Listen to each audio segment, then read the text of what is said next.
で、冒頭でいきなりなんですが、こちらのお顔に見覚えのある方いらっしゃいますでしょうか？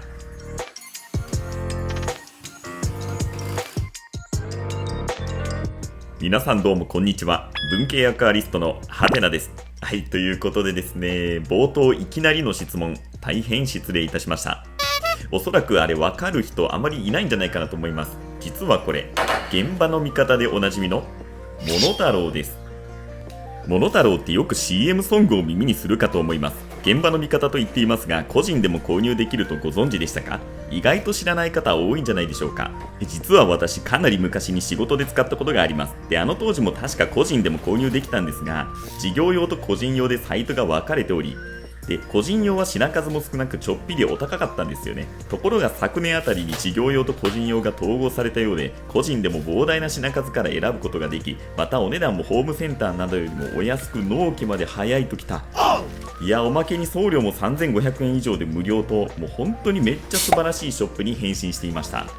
で、本題に入ります。で、今回なんですが、日本一かっこいいアクアリウム部屋、その名もアクアトリエの最終回となります。いつも飛び飛びになりながらで本当に申し訳ありませんでした。これまで水槽台からデスクまでいろんなものを作りました。で、最終回の今回は増えに増えまくったアクア用品をどうにかしたいということで、モノタロウでとあるものを購入しました。もうこの時点で皆さんはお気づきだと思いますが、今回は棚を作っていきたいと思います。で、ただの棚ではありません。お店にあるようなかっこいい棚を作ろうと思います。こんな風にパーツを組み合わせていきます。これ細かく説明をした方がいいですかね。正直アクアリウムとは系統が異なりますので、皆さん興味ないのではと思ってしまいます。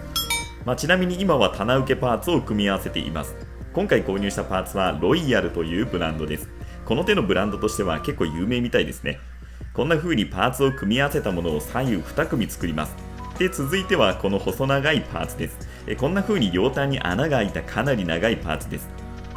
ここにこの小さなパーツを両端に押し込んでいきます。これが結構硬くかなり苦労しました。ちなみに誰も興味ないかもしれませんが、私が購入したもののリストは概要欄に上げておきます。興味ある方はチェックしてみてください。いや、本当に安くて品揃えのいいモノタロウなんですが、なんとアクアリウム用品も売っていたりします。これおそらく安くはないと思いますが、品揃えにはびっくりですよね。そんな素晴らしいモノタロウですが、一つ弱点があります。それは商品がめっちゃ分かりづらいことです。ネットショップとしては致命的なんですが、これ基本的にはプロ用のショップとなります。選んだ商品の品番が合っているのか不安になるレベルです。購入のヒントとしては、それぞれの商品の注文コードをクリックしてください。自分が選んだものが合っているかの確認ができます。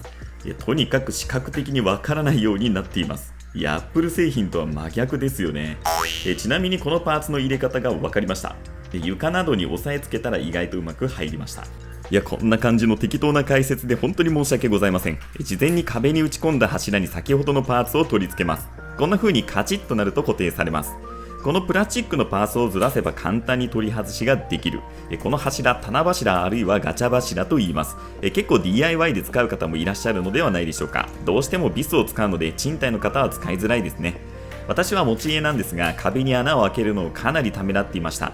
なぜって、これがバレたら私の頭にもビスが打ち込まれるからです。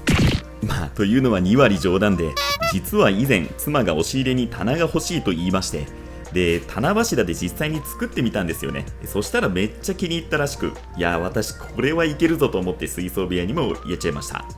いや、多分まだバレてません。気に入ってたし、バレたとしても大丈夫でしょう。ちなみに今は細長いパーツを左右の棚受けにかけました。こうすることで棚受けが左右に開くのを防ぎます。2セット作りました。もう大体どうなるかはお分かりでしょう。で、続いてこちらを開封します。当然モノタロウで購入しました。幅90センチあるので結構大きくて重いです。で、中身はこちらになります。ガラスの棚になります。幅90センチ、奥行き20センチの強化ガラスです。確か1つ1390円で2つ購入しました。先ほどのパーツ類の金額もお伝えし忘れていました。細かいお値段は面倒ですので総額だけお伝えしておきます。このガラス板も含めて8309円でした。ちなみにモノタロウは税抜き表示です。そのあたりは事業用としての配慮でしょうね。ですので皆さんはご購入の際はご注意ください。で、このように先ほどのパーツの上に板を乗せていきます。何も難しいことはなく、ただ置くだけなんですが、そもそも棚柱の位置がずれているとショックを受けます。柱の固定は慎重にしないといけません。どうやらぴったりだったようで安心しました。ここまで事前にシミュレーションを行ったおかげです。押し入れの棚で。先ほどまでぐらついていた棚受けでしたが、ガラス板を乗せるとしっかりと固定されています。もう一段乗せていきます。この棚柱のいいところは高さを自由に変更できるところです。正直他の棚もかなり検討しました。 IKEA の棚受けが見えないものも考えたりしたんですが、結局私優柔不断なんで絶対位置を変えたくなるんですよね。そういった意味では私にぴったりの棚です。私と同じように優柔不断な方にはおすすめです。で、これだけでもおそらく大丈夫だと思いますが、棚板の落下防止金具も購入しております。ただこれどうやって取り付けるのかがわからないんですよね。このあたりの説明も一切ないのが難点ですね。どうにもわからないので一旦調べております。結局調べてもわからなかったので再度挑戦です。この段階ではパーツを間違えたかとも思いました。実際これで良かったんですが、プロ用のショップのリスクはこのあたりにもありますよね。この丸い部分を回して固定する感じだったらしいです。未だにこれで合っていたのかはわからない。見たところがっしりしているので問題ないでしょう。ということで完成しました。なんとかできたというところですね。なんかお店感ありますよね。ちなみに念のため水平も取れているか確認します。バッチリですね。で、これガラスなので傷つかないように一応私フィルムを貼っています。ダイニングテーブル用に買ったニトリのマットの切れ端です。あとはアクア用品を片付けていきます。ようやくこれで地面に置きっぱのものも片付きます。ということでこんな感じで配置しました。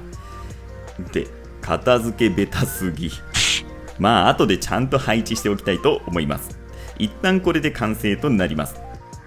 これでアクアトリエも完成になるんですが、最後にずっと気になっていたものがこちらです。これ普通のシーリングライトなんですが、明るくていいんですけどちょっとダサいですよね。せっかく部屋がかっこよくなったのに照明がこれではね。今はまだ購入してませんが、現在この水槽部屋に合う照明を探しているところです。で、どんだけ回すね。これ取り付けてから全く触っていないのでやり方がわからないんですよね。にしてもシーリングライトってどうしてこうもダサいのでしょうか。おそらく部屋全体を照らしすぎて陰影も何もない、間接照明などは全てを照らさないっていうのが特徴で、それが陰影を生みおしゃれ感を演出するんでしょうね。で、クリエイティブの裏側で聞きました。次にこの円盤を取り外していきます。で、これが取れたら最後のパーツがむき出しになってきました。で、こちらをサクッと取り外せば完了です。で、なかなかサクッといかないですね。私久しぶりにこんなに肩を上に上げています。そろそろここまで上がらない年齢になるでしょうし、そうなる前にできることはやっておきたいと思います。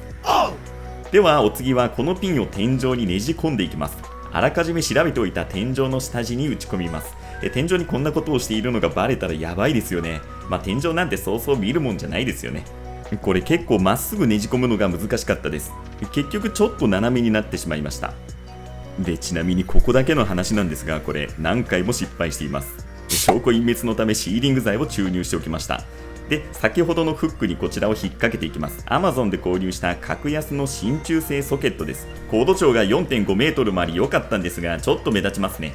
こいつにこれを取り付けます。そうです、皆さんおなじみつくよみ LED です。これを天井からぶら下げるためにシーリングライトを外しました。アマテラスよりもより自然で鮮やかなライトですよね。白がこの部屋の雰囲気にもマッチしています。初回限定版のリフレクターは入っていなかったので、そろそろ初回生産分もなくなってきたのでしょうかね。長らくアクアトリエのシリーズにお付き合いいただきありがとうございました。ということで、こちらが日本一かっこいいアクアトリエです。Lost my best friend to 23. She left her body in Harvard above me.